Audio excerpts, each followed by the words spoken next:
like a little kid. Yeah. Oh, look. Wow. Welcome. I remember seeing all the photos and stuff of the session. Oh, wow. Yeah, so it's an MCI 500 now. Which is still an incredible, and very close to being the same period. That's, yeah. Incredible. Yeah. Christmas. Literally. Yeah, if these walls could talk, eh? I got a Night at the Opera for Christmas in 1975 when I was a little tiny kid, far too young to really understand. It was the Christmas number one. My dad would only listen to classical music and jazz, predominantly classical with jazz, and he gave it to me and said, "This is worthy." Like I was allowed to listen to it. Wow. And so it's the first rock and roll music I ever really heard and was allowed to listen to. And ever since then, that's why I do music. Wow, what an impact that has, just that moment of... So this is like very spiritual. Yeah, the ceiling tiles are original. Ceiling tiles are original, good. Yeah. This back wall here is original. Back then, the studio would have actually ended here. This was sort of hallway or corridor was put in after. Ultimately, it's still very much the same space, you know. Well, let's go and check out the live room. This really hasn't changed much at all in here. So with Roger's drums, they've been in there, yes? Yes, that's right. It's a really kind of bright... It's a lovely live room, actually. You can hear it's... Clapping the hands, which is a completely useless thing to do, but I'm doing it. We all still do it. So all the ceilings original? Yeah. So the slanted ceilings were inspired, I think, when Kingsley visited Capitol Studios. Oh, really? And he kind of went around with someone called Dave Charles, who's been here since the beginning, basically, like Kingsley's right-hand man. And they checked it out and they thought, oh, this looks pro. I think we should do this. Should do this too, yeah. Yeah. That isn't the piano on the song, though, is it? It's not the piano on the song. No. He did play this piano a lot. Right. But he felt the action, if you have a little play on it, the action is very heavy on it. We've got some sort of classics. Obviously, these beautiful U87s, FET 47s. Nice. 170s, these are like my favourite, really. Absolutely. I was very surprised by those. I always hated them, to be honest. And then when we were in Abbey Road, when they're like doing orchestral dates, they have like 100 mics up. Wow. And if you've got 100 mics with transformers in it, you just end up with this big wall of low mids and thickness that you don't want. Because they're transformerless? Because they're transformerless. You know, we like those mics because they have this warmth, which is fine with 1 or 2 or 3 instruments, but try it on, 100 pieces of percussion. It's like what they're doing is extra EQ. Yeah. And they want to, these are classical guys. They just want it to come up and fade us in exactly the way they want it to. Absolutely, yeah. They don't want to sit there and spend hours making it, Yeah, we've got 2 booths. Were the booths here as well? They were put in after as well. They put in after. So basically, what would they do? They just would have baffled off amps when they were tracking? I believe this still had a sliding door back then. I'm Elliot Packham, and this is my kit. The shells are just a Gretsch Catalina Maple. It's a really nice mid-range kit, great live, great recording kit. Well, today I'm using Remo pinstripes on the toms. I got Power Stroke on the kick. Got a nice sort of warm tone, it's really nice. Yeah, I'm using a Yamaha Brass Recording Custom. Sounds lovely, really good to record with. It's actually the first time I've used this today, it's really nice. And that's got an ambassador on the top, kind of medium tuning. Tend to have quite a low tuning on the top head. I quite like having the bottom head a bit tighter, helps deaden it again, really. Yeah, no, it's sounding great here. And for cymbals, I just love Meinl, basically. Big, loud crash on the right, 18-inch Meinl Custom Classics Extreme Metal. If you're gentle with it, it's got some nice tones on there as well. It sounds really great in a lot of applications, not just metal. And then the rest of the cymbals I'm using are just the classic dark customs. I mean, first and foremost, they just look awesome. These have a nice dark tone, and they just, again, I just love playing these. The hats especially, they're really nice, sort of crisp and washy with everything. It's really nice. So I use a mixture of Yamaha and Mapex stands, Pearl hi-hat stand. I use a DW5000. They last forever, basically. Really nice pedal I use. I think it's called a Speed Cobra or Iron Cobra beta on there. It's kind of a weird mix I've done, just experimenting with betas, basically. But this is the one that I find you can do really nice quick doubles with it, and it feels really good. These are ProMark 5As, Rebound 5As, actually, so they're sort of weighted, quite hardy, they last well. But I've got Evans G1s underneath, clears. They've been there forever, they sound great, so why, just may as well leave them as they are, basically. Quite a lot of muffling as well on the toms. How's it going? My name's Josh. I am the bass player for Tom Orton. We're here at Rockfield with Produce Like a Pro. So I use Rockboard pedal boards from Warwick. These are fantastic. And Signal comes in on one of their mods The first thing in the signal chain is a compressor. This is the compressor from Orange Amplifiers. It's an optical compressor. I find it's fantastic for a little fattening and limiting. The way I play bass is quite hard, akin to Steve Harris, Iron Maiden. I've stolen much of my technique from him.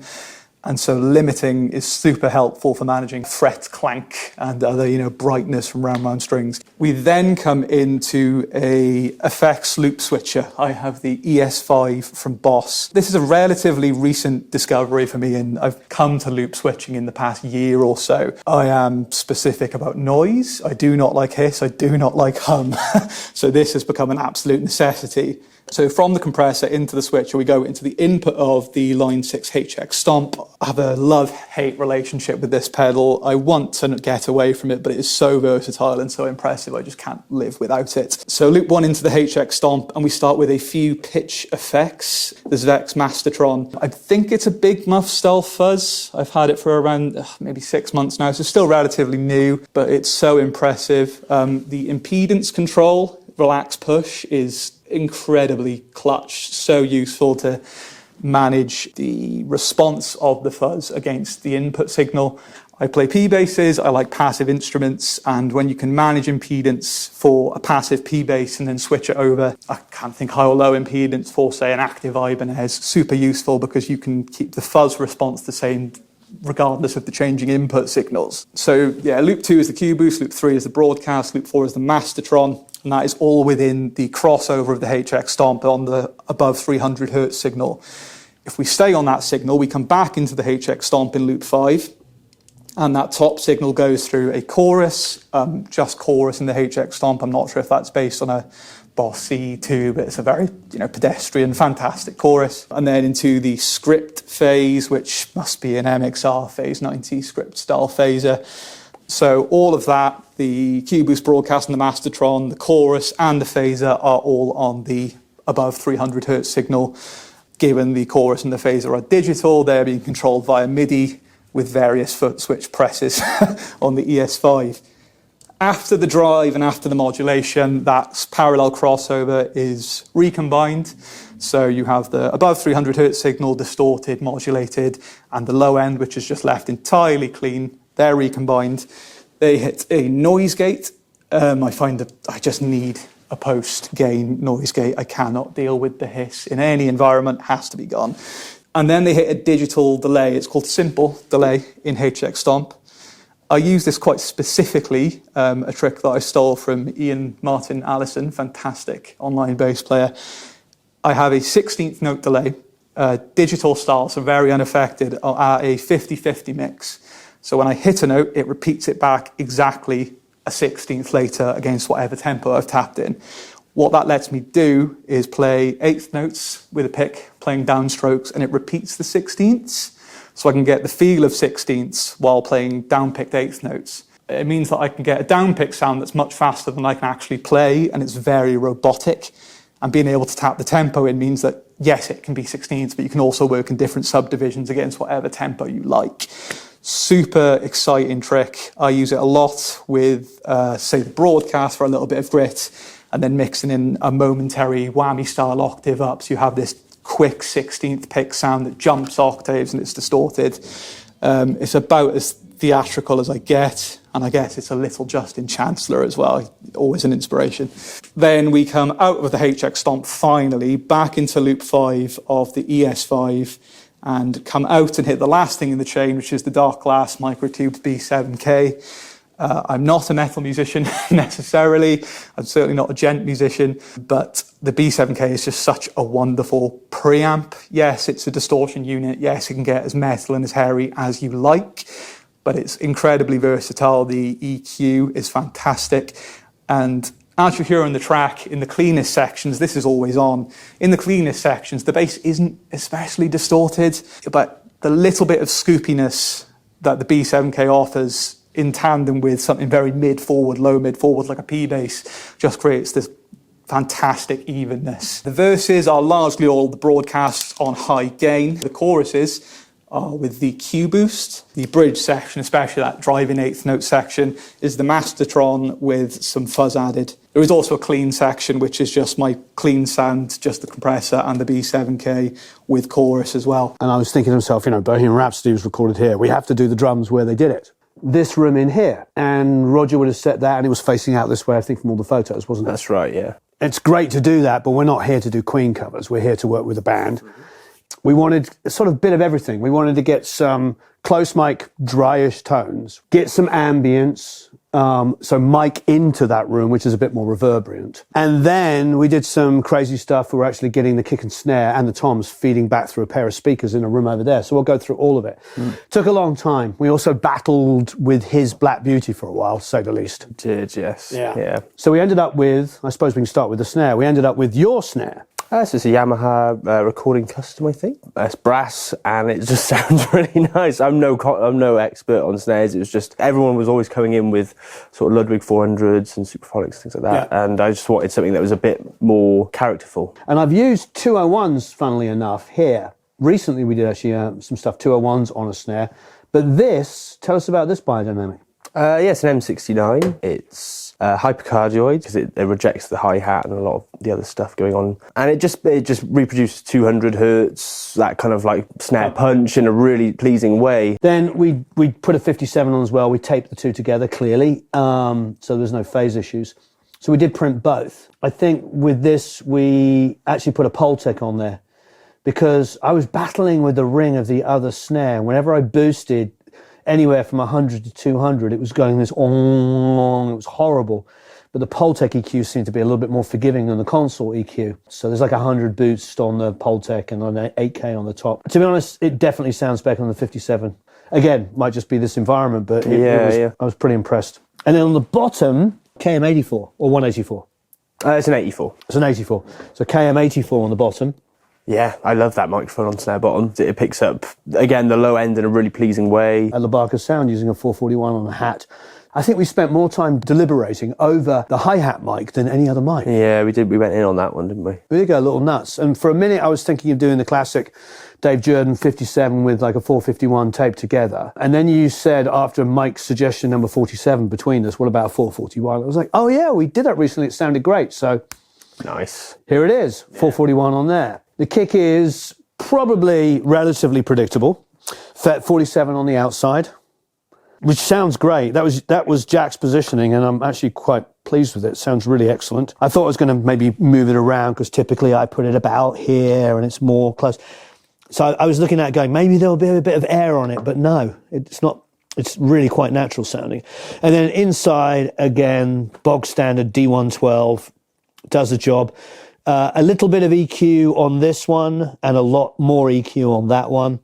Both just really scooping out about 250 hertz, 60 boost, 2.5 for snap. The Verst mic over here, which of course is very famous for being possibly the originator, Moses Schneider. But we also did this, which is the Droom mics. So if you can see, they're basically in line with the cymbals behind, meaning this is kind of the null point of the cymbal. And they are pointing into the room, so rather than miking the room. So you don't get the pre-delay kind of, kick, kick, snare, snare. You get these pretty much in time with the kick and snare.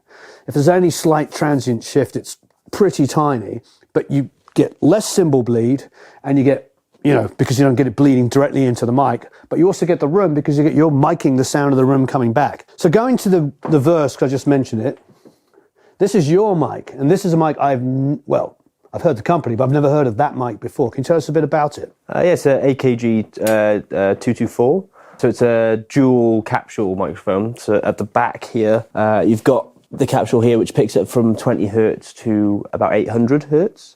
And then 800 up to 20K is at the front here as normal.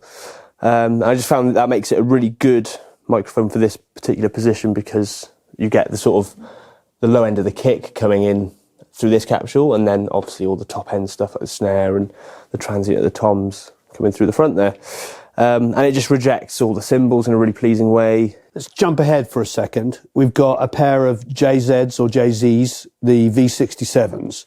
And we moved them around a little bit, but we wanted to do an XY. And the reason why we're doing an XY is because if in the final mix we want an accurate representation of the drum kit, that's going to be our XY. They're slightly twisted to what you would expect because of the way that we've got the kit facing. And probably I should have started off by talking about this.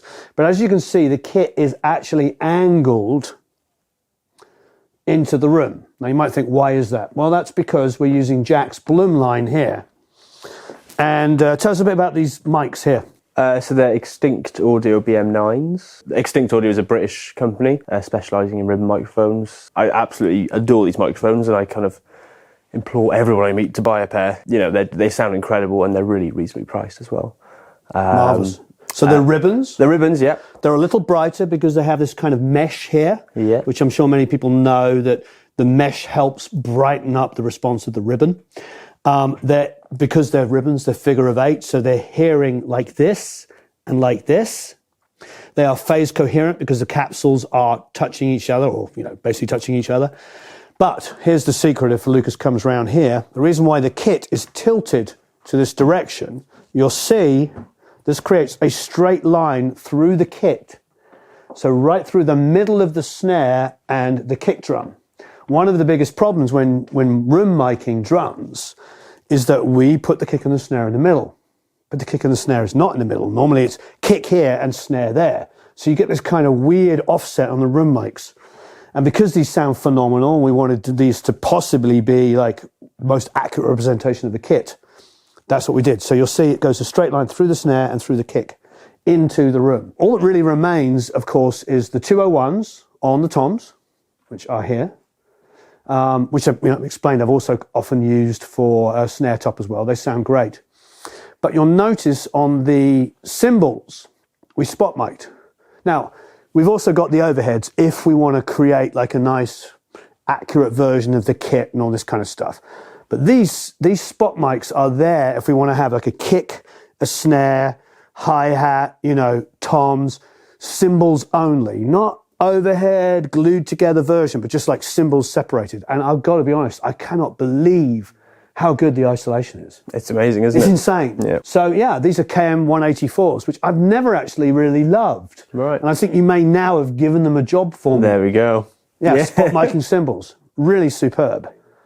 And what's this last one here we're using on the right? I can't remember. I think it's a 451 there. That's just 451. That one here. And then last but no means least is the little John Leckie stolen idea, which actually I got from Dave Jordan, who told me he stole it from John Leckie. So if I have to ask John, he'll probably be like, never heard of it.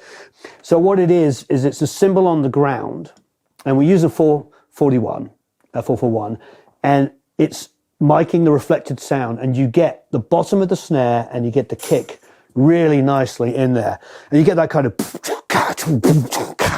sound. I've tried Salt Shaker mic in there, the Altec, right, which is really mid-rangey and ugly. So that exaggerates that. It does sound really good. We squashed it with an 1176. But I will say your Verst mic, probably the best mono here we have. It's pretty amazing. So yeah, between those two, those are kind of our specialist mics that gave us a bit of edge and kind anger. of vibe mics. Got this guy as well, which is And that's our last one, yeah. The Loughton Eden, this is our mono overall of the kit. And, what we love about the Glenn Johns method, of course, was probably one about here, was the one over the floor, the one over the snare and hi-hat, and then the one put in front of the kit itself, the kick drum predominantly, creating that sort of equilateral triangle.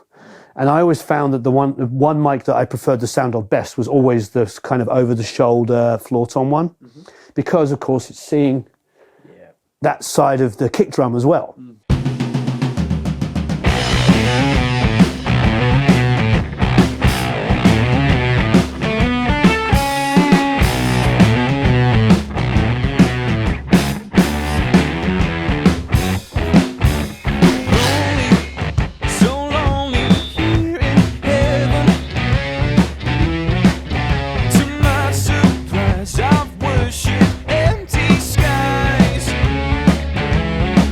Could it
It'd be worth running the bridge thing that we tweaked yesterday. By the bit that you said was clever for the sake of being clever. So we've that will haunt me for the rest of my life. Too, don't worry, Warren. Yeah, no, it's all good. Yeah, we'll run that bridge. We basically added the main guitar riff kind of over the top. Dan's doing it, but then we've voiced the chords a little differently. So it's a little bit. Well, we'll just show you. Don't know why I'm explaining what it is. You know, that was the Elvis Costello quote.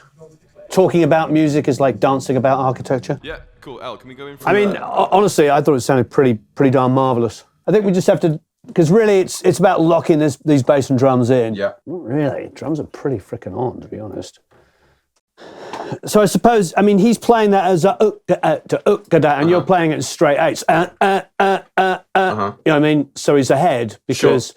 Because that's a dab, and he's playing If you want that to sort of like feel like it's super groovy, I mean, 100%.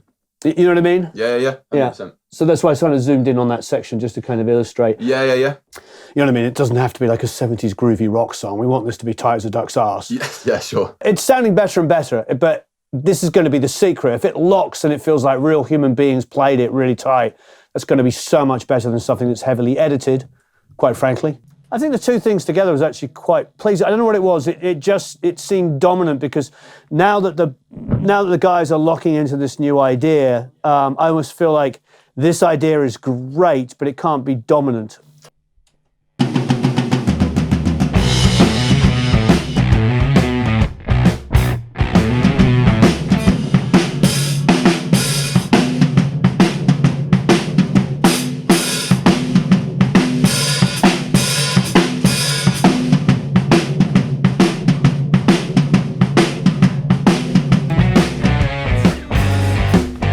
Always on that section that it's loose as a right. It's a very loose thing on National Loose Day. So that's on that first verse. Yeah, I think that's gonna be an edit.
Nice.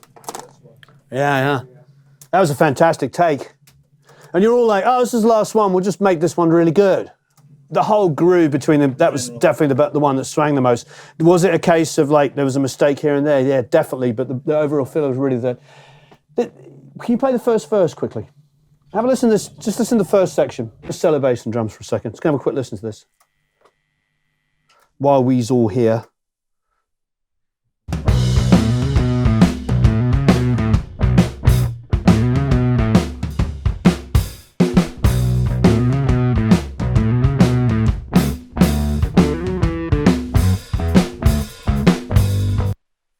I think, and then go back to the take we really liked, the last one we did before we went back in.